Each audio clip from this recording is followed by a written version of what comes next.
Now let's try to write down the Lagrangian that would give us the Dirac equation.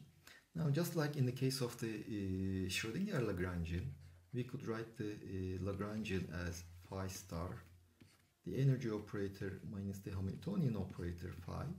Well, we can actually do the same thing for the Dirac particles. The Dirac fermion will be psi dagger. Now, since this is a matrix, not just an ordinary function, we have the conjugation becomes Hermitian conjugation. The complex conjugation becomes Hermitian conjugation.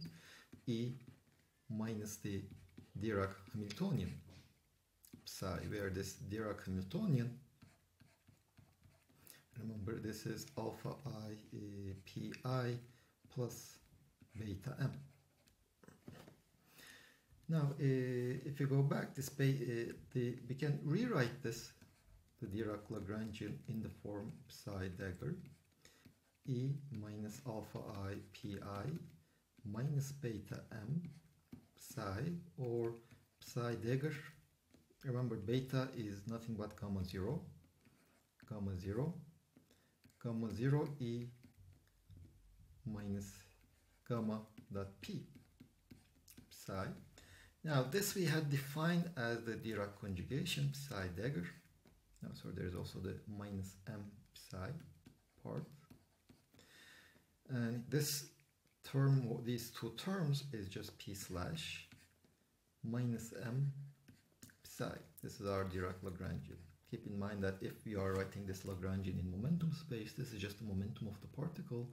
In coordinate space, this is the momentum operator. This is the p mu. P mu is actually del I del over del t, and I the Lagrangian.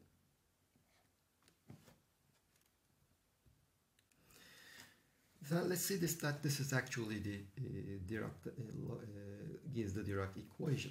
To show that that is actually the Dirac equation, we can use the derivative of the variation of the action, or the functional derivative of the action with respect to psi of x. This should be equal to 0.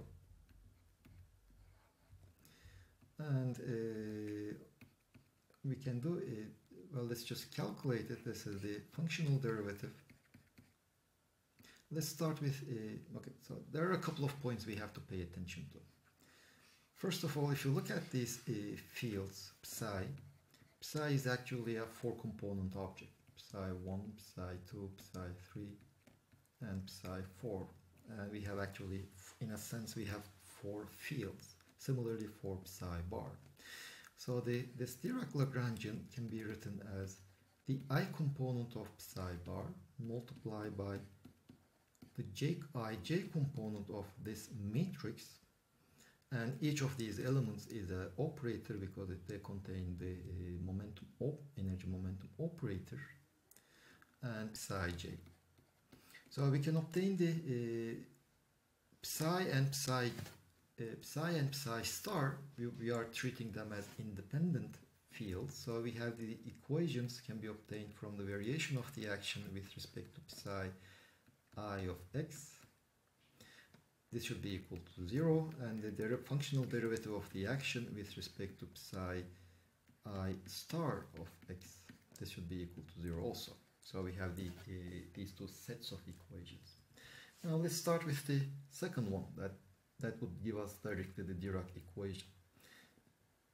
So 0 should be equal to the functional derivative of the action. We will write it explicitly with respect to psi I of x. Now the action is, let's not confuse this x and the integration variable. So let me just give it a different name. Now here I is not a dummy variable, whereas these I and j in this expression are dummy variables. Let's also change the dummy variable so that we won't get any confusion. Psi k star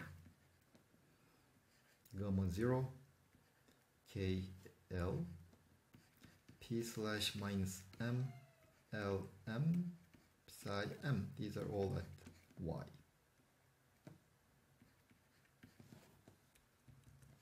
So this is equal to d for y. Now the only psi star dependent expression is over here. So we have the Kronecker delta ik and Dirac delta, the four-dimensional Dirac delta of x minus y, gamma k L 0, p slash minus m L m, psi m of y. Now we can take the y integral and also sum over the k. K is repeated, so it is summed over. So this expression is just well, this Dirac delta tells me that I should put x everywhere I see y, and gamma 0 I L p slash minus m L m psi m of x, which is nothing but gamma 0 p slash minus m psi x, and this is a matrix and we are taking the I component. Well, this tells me that gamma 0 p slash minus m psi of x should be equal to 0. If we multiply by gamma 0 from the left, gamma 0 squared is 1. So p slash minus m psi of x is equal to 0. So we do obtain the equation for the Dirac equation from this Lagrangian. Now let's look at the other set of equation. What does this equation tell us, give us? Well, we will repeat basically the same steps. So 0 should be equal to the functional derivative with respect to psi I of x. There's no conjugation now. d for y, psi k of y star, gamma 0. Well, let me just write this as psi bar L at the point y, p slash minus m L m psi m of y. Well, this is the mass, this is the index. I don't think there will be any confusion in that. So let's take the derivative. The derivative will give me d for y, psi L bar of y, p slash minus m L m. You see, if m and I are different, they are different fields, so the derivative is 0. So there's only contribution when I and m are equal, and then there is the four-dimensional Dirac delta. Now keep in mind that this is, in this representation, it's a derivative operator. So derivative operator acting on the right. But we can also, since it's Hermitian, we can also treat it as an operator acting on the left. So this is these derivatives are differentiating whatever is appearing on the right, so that is the origin of this arrow. But since all of them are Hermitian, this will be psi L bar y. No, sorry. Now these are the derivatives. I can do an integration by part. In the integration by part, we would get d for y, psi L bar of y. Now the integration by part will bring me a minus sign, minus m L m. Well, let me just sum over the m. This Kronecker delta tells me that only the m is equal to I term survives. So I Dirac delta for x minus y, and this is just psi L bar y minus p slash acting to the right minus m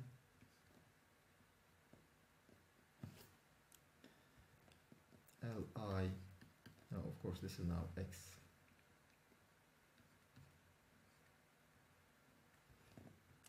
This should be 0, which tells us that psi bar of x,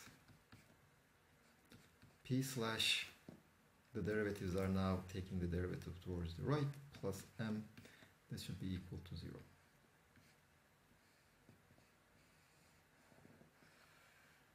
Now, what is this equation? To see what that equation is, let's start with the Dirac Lagrangian. We have p slash minus m, psi is equal to 0. Let's take the Hermitian conjugate of this equation. This is psi dagger, p slash minus m Is it not okay? So here what I do is I take the complex conjugate of both sides and the transpose of both sides. So these are all matrices.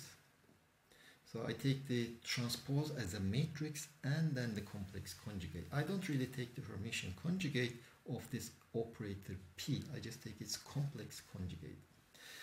So this will be, since I'm just taking the complex conjugate and all of these operators P contain a minus sign and I in them, they acquire a minus sign.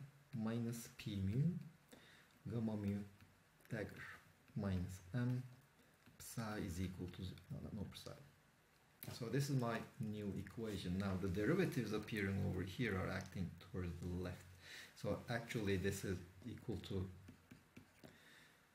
P mu psi dagger